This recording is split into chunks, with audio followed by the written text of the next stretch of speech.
Hi guys, once again welcome back to T Blog. This is me, Tino Muragis.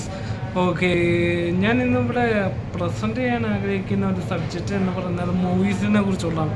ഞാൻ world തലത്തിലുള്ള പല ഫിലിംസും ഒക്കെ കണ്ടിട്ടുണ്ട്. പക്ഷേ മലയാളം ഫിലിമിൽ തന്നെ എനിക്ക് ഏറ്റവും കൂടുതൽ ഇഷ്ടപ്പെട്ട ഫിലിംസ് എന്ന് പറഞ്ഞാൽ അല്ലെങ്കിൽ എന്നെ അതിശയിപ്പിച്ച ഫിലിംസ് ഒരു പക്ഷേ ഉർമിയായിരിക്കാം.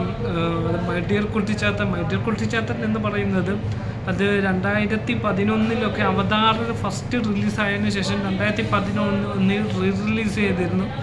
അപ്പോൾ അതിൻ്റെ 3D എഫക്റ്റ്, പിന്നെ അതുപോലെ തന്നെ ഗുരു, അങ്ങനെ തുടങ്ങിയ ഒരുപാട് ചലച്ചിത്രങ്ങളുണ്ട്. പിന്നെ ഇപ്പോഴും കണ്ടാലും റിപ്പീറ്റ് അടിച്ചിരുന്ന് കാണുന്നൊരു സിനിമയുണ്ട്. അത് സ്ഥിരമായിട്ട് ഒന്നെന്ന് പറഞ്ഞാൽ തട്ടാൻ ഭാസ്കർ, പൊന്മുട്ട ഇടുന്ന താറാവം. ആ സിനിമയിൽ തട്ടാൻ ഭാസ്കരനായിട്ട് അഭിനയിച്ച നമ്മുടെ ശ്രീനിയേട്ട, എൻ്റെ പൊന്നോ എന്നാ വിറ്റുകളാ. ആ ഫിലിമൊക്കെ ഇന്നും ഇറങ്ങുവാണെങ്കിൽ വേറൊരു ലെവലിലെത്തും, ചെറിയ മാറ്റങ്ങളോടെ. പിന്നെ പറയാം വെട്ടത്തിനൊക്കെ മുന്നേ വേറൊരു കാര്യം കൂടെ പറയാം. മോഹൻലാൽ അഭിനയിച്ച നിർണയം എന്ന് പറയുന്ന ഒരു ചലച്ചിത്രമുണ്ട്. എൻ്റെ പൊന്നും ഇച്ചിരി മാറ്റവും വരുത്തണമെന്നില്ല, ക്യാരക്ടറിൻ്റെ ഒക്കെ ഇച്ചിരി മാറ്റവും വരുത്തുവാണെങ്കിൽ ആ ഫിലിം ഇന്നും ഇറങ്ങുവാണെങ്കിൽ എന്നാ പക്ക സ്റ്റഫാ, എൻ്റെ പൊന്നു.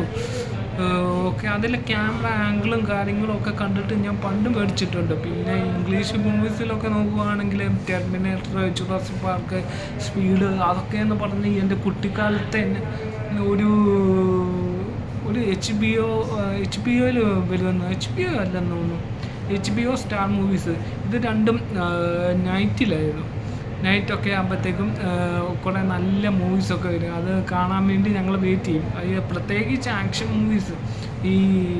ഞങ്ങൾക്കത് പേടിയായി, എന്താ ജുറാസിക് പാർക്ക്, പിന്നെ ആനക്കൊണ്ട, പിന്നെ അതുപോലുള്ള കുറച്ച് ഫിലിംസും കാര്യങ്ങളും ഒക്കെ ഉണ്ട്. Okay, anyway, okay.